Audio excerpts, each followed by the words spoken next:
All right, what's going on YouTube? We're back on the Nissan, as you can see, and the beautiful Daily Driver up front. But that's not what this is about. I got something to say. We got parts, and we got a lot of them.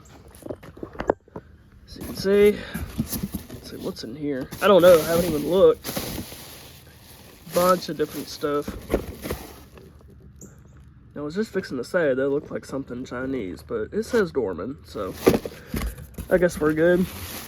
Here's the brake caliper, because one of them's already been replaced, so figure might as well go ahead and do the other one, right? Shocks. I've got a bunch of stuff. I'll have to go over it with you guys. Let's see what's in here. Oop, another shock. Probably the rest of our brake parts. We've got rear brakes to throw together today, and then get the fronts taken apart, hopefully put back together today. That would be awesome. Of course, we got a new magnet. Got our gear oil here. Couldn't find a straight answer online to what it needed, so I just ran to my local parts store this morning and I grabbed some additive, because this thing does have a limited slip in it, I've discovered. So there's that. Well, that's brakes. That's fluid. What the hell's in here? Ah, drums. That's it, just drums. Okay. Well, I guess let's get started. Yeah, so first things first, I need to get this wheel cylinder disconnected from the bag, get the brake line undone, that kind of sort of thing. And then we can start throwing this thing back together. I need to get this cleaned up so I can get the parking brake reconnected, because for some reason it's wrapped around the exhaust pipe over there. I don't ask questions, I just do the work. So, you know, let's get started.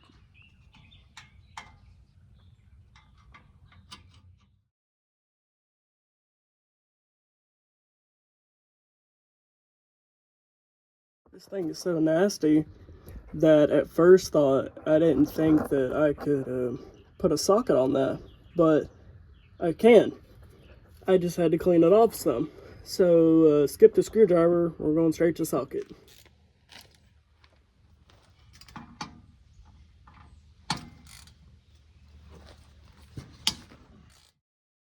Wheel cylinders out. This one actually wasn't in that bad shape, but I mean, I'm gonna replace them both anyway. See, I mean, it still seems to let fluid pass through it pretty well. So, but I mean, I'm doing a full overhaul, so we're just gonna replace them both. I mean, I'm doing the whole thing, so you know, I don't want to skip out. I want to have a peace of mind. This thing's pretty nasty, so let's go ahead and hit it with some port cleaner.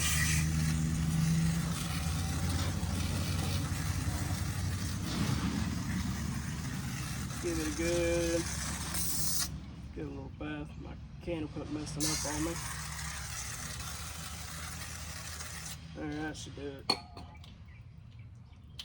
Whatever.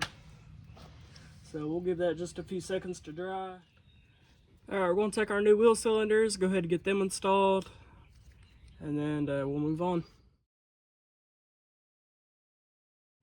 Alright guys, I know I said that all this old stuff was junk, and the shoes and crap are, but you do need these pieces here. This clip here is very hard to deal with.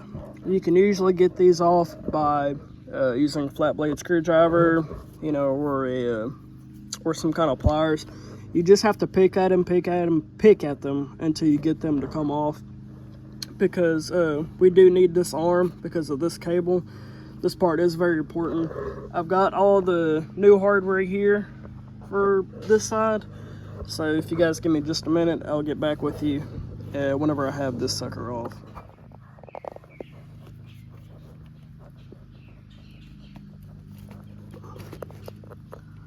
Almost there, little guy. Just almost there.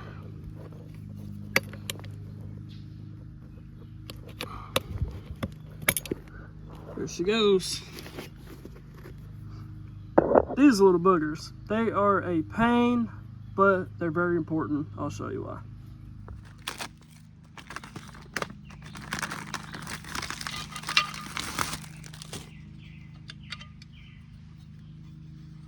Here's our new brake shoes. As you can see, they do come with new pins on them, so you don't have to worry about the actual pin part. Get us closer and I'll explain to you how these go together. I just realized our brake kit didn't come with new adjusters, so we're gonna have to reuse the old ones, which is fine. I mean, they're just adjusters, and this one actually moves pretty freely. So let me get this put together on the truck here, and I'll be able to go over with you guys to show you what's what. Okay guys, so you might not realize this, but I just had to blow this whole thing back apart. I did have it put together, but I got the brake shoe backwards. So the new shoes come with this little nub that you see on both shoes, unlike the old ones. The old ones only have it on one. So that way from the factory, you know, it's not put on there backwards, it only goes one way. But whenever you have this piece on both shoes, it might sound silly, but it is possible to put the wrong shoe on the wrong side. And that is because this arm will only fit on one side of this, and it goes on the back side. So this shoe has to sit up here like this, with this side facing the front, because this will only fit over one of them all the way. And then you just put that clip back on, and then just close it shut, you know, using your pliers and needle nose pliers, just like I did. So that's a very, very important note, or otherwise you will be taking this thing back apart just like I just did. But moving on. So this side actually didn't take me long to get on at all.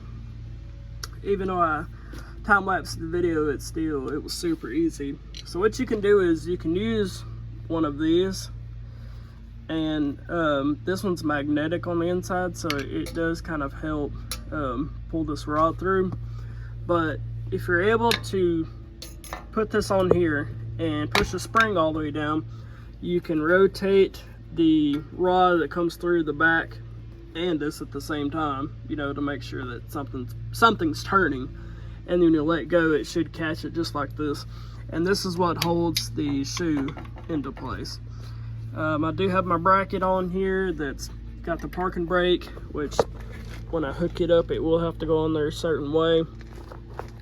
As you can see, I've kind of got it started. This arm here holds the spring back, while this piece is supposed to sit up here.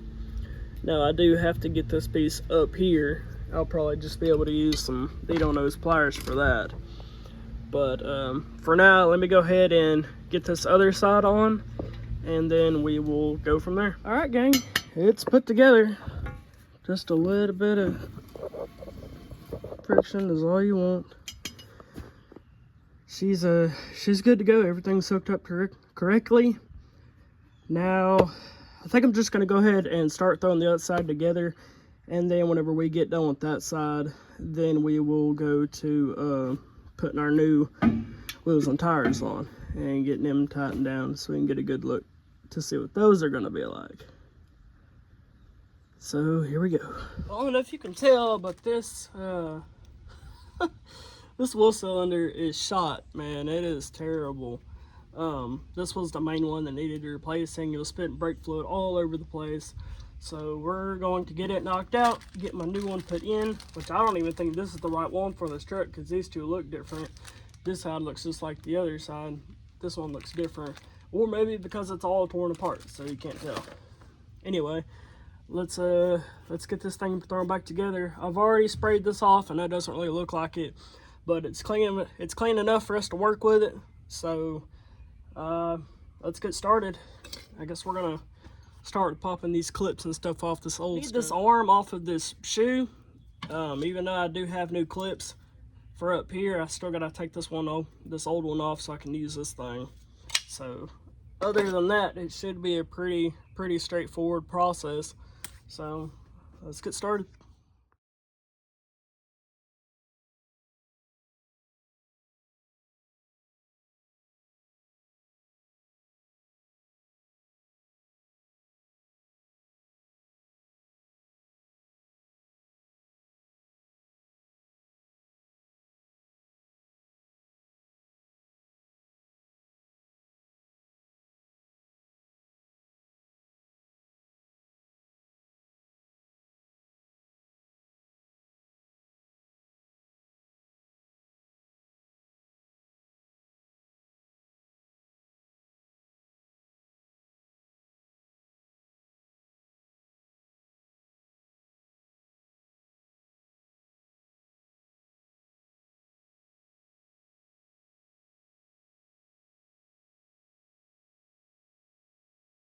All right, guys, after a long process of mess ups and goofy errors, etc., etc., I finally have the brakes done and the new wheels and tires on the back of the truck. Let me show you. So here's what we got. These tires are only like an inch or so more narrow than the fronts, and they're only like an inch shorter, but they look awesome. They look fantastic. Granted, they're not the same, you know, they're not the same as this, which is what I would have personally really loved to put back on this truck, but it is what it is. But just look at that. You know, you really get the look out of the body lift on it. I mean, it still looks good even from far away. Like, they don't look super tiny or anything like that. It's actually a lot better than what I was expecting. So, our next step is going to be changing the pinion seal and fluid and putting the new additive and all that stuff in there. That's what's next. Unfortunately, I'm out of time for today. I will get back on this tomorrow, and then we still have the front to tear apart because I've got ball joints and tire rod ends and shocks and new tires and brakes too for the front. But I've done a lot more front brakes than I have rear. I've only done drums a couple times, so I did make a couple mess ups. You guys probably won't see most of it. I'll probably edit it right on out, so I don't even have to worry about it. But for today, I mean, we are done watching today's video. As you can see, I'm back inside. I'm gonna call it quits for the day. Tomorrow we'll be getting back to the pinion seal, and then we'll get the front end yanked apart, get the front brakes done, get the new tires and stuff put on the rear, that kind of thing. But let me guys know what you think so far. Do you like the look of the truck? Do you like where it's headed? Because I've got plenty of other stuff I haven't exactly gone into great detail yet that's coming forward. I even did get some stuff in for the Yukon too, which I will probably do like a subsection video kind of thing for it. Let me know what you guys think. I'll get back out there tomorrow, get some more content recorded for you guys, and keep staying busy. Thank you guys. This is Clark signing out.